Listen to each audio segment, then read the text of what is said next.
Bacaan liturgi Senin 11 April 2022, hari Senin dalam Pekan Suci.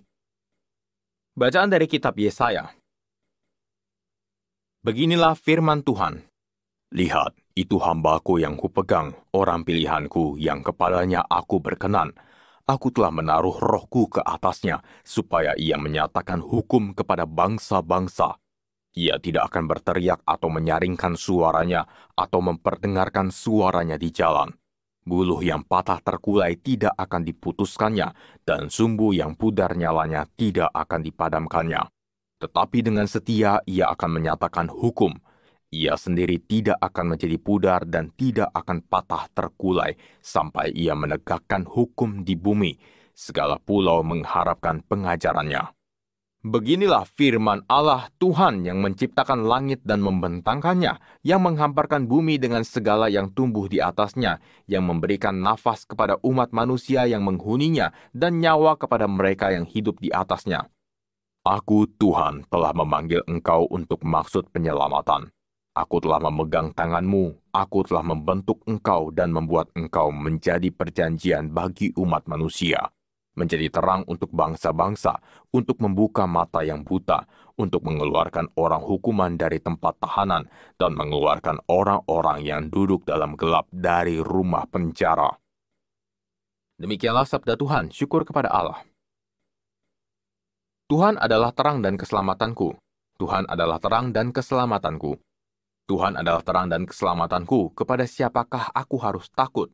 Tuhan adalah benteng hidupku, terhadap siapakah aku harus gemetar?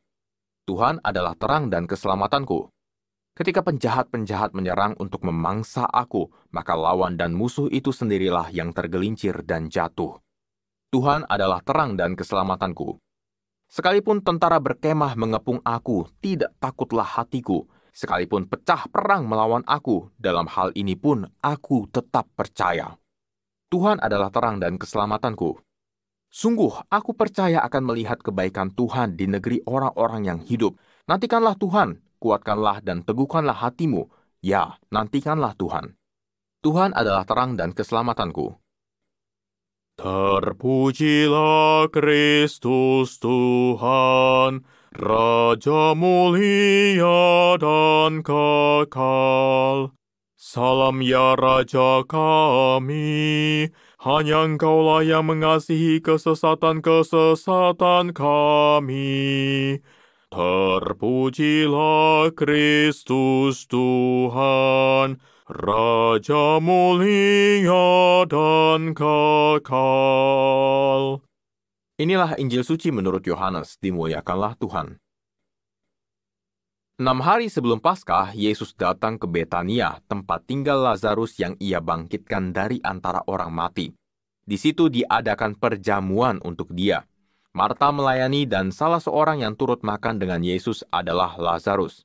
Maka Maria mengambil setengah kati minyak narwastu murni yang mahal harganya, lalu meminyaki kaki Yesus dan menyekanya dengan rambutnya. Dan bau minyak semerbak memenuhi seluruh rumah.